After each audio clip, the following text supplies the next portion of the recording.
Welcome to Authentic with Brazil 201. I'm your host, Brazil 201, and we're here to talk about Euphoria Season 3, Episode 2. Feet has a huge market, and I gotta say, it's fun to have an actually, established timeline on the show now. So the show takes place 2 weeks, no, 3 weeks before the 2024 election. And I'm enjoying the flashbacks to the COVID era because it makes us remember that the Euphoria kids they actually finished their high school career before the pandemic, which is a good note to understand where they are mentally. And this episode starts off pretty much as a Maddie episode, which is great to see because Maddie's beautiful. And what happens is Maddie walks into this fucking restaurant where, like, fancy managers work, and she's like, "Look, I'm not like the rest of the people in my generation. I'm not woke. I believe in capitalism. I won't be an HR problem. I won't do the pronoun check-ins or Atlantic acknowledgements or all that."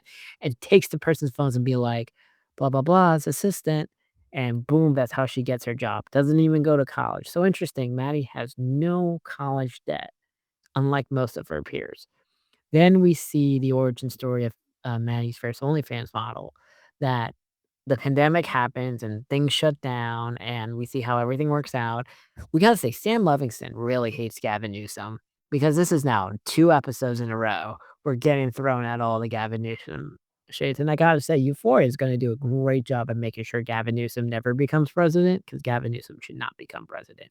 And before we get into the Nate's beef with Gavin Newsom, we get the whole, the state was shut down, but Gavin Newsom went to a restaurant and all the other shit, and we see the origin story of OnlyFans in a way of a girl who moves, to the West Coast, and then she meets Maddie at a thing, and Maddie becomes her first OnlyFans model manager. And what's interesting is that because her boss finds out, Maddie has to stop managing, but if Maddie stayed with her, she woulda got 10% of a $700,000 cut from just year 1 and woulda had $70,000.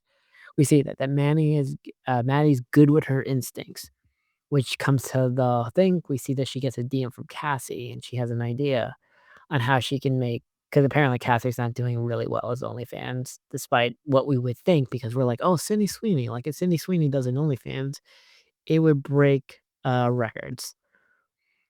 Then we flash forward to we go to Nate, and Nate's situation is that he owes some Mexican dude 500 grand, and that, he's bitching about all the zoning rules from Gavin Newsom, that he can't get anything built because of permits and environmental reforms and all this other bullshit.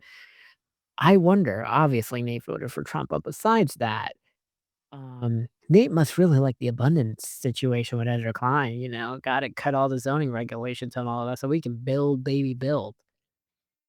We then go to Rue. Rue is now the manager of a strip club that Rue's manager of the strip club that Alamo owns, and Rue now working for Alamo.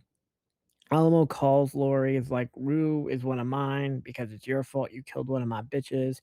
Rue becomes manager of the strip club, covers up the body, gets rid of the body from the chick who OD'd, and then Rue meets one of the new strippers, and, Rue has sex with the stripper after work because Rule says, "No fucking on company time."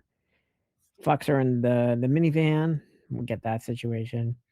We also then get to see Nate's dad again, played by the great Eric Dane, and it's weird to see him alive and kind of well acting since, he just died a month ago, and I guess this was before the rapid spread of his ALS, and, Nate's like, "You're a fucking creep. I don't know how you got off on jail," and, what is it? Yeah, he says something like, "I'm not gay, I'm a pitcher, I only like fucking in the ass, I don't like taking in the ass," and a bunch of other shit. So that's the situation happening.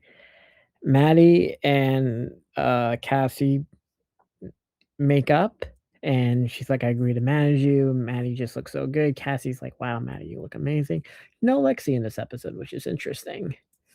The stripper Rue is fucking ends up going to rehab, and we learn Alamo has a lot of the rehab centers on demand because when you manage so many strip clubs, people are gonna OD and you need to have rehab centers.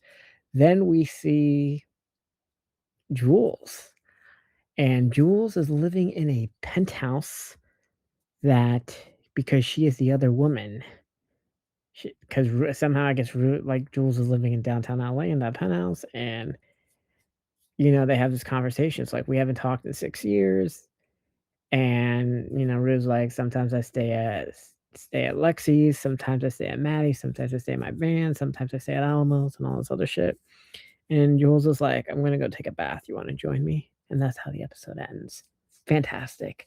I love it. Oh God, I forgot. Alamo.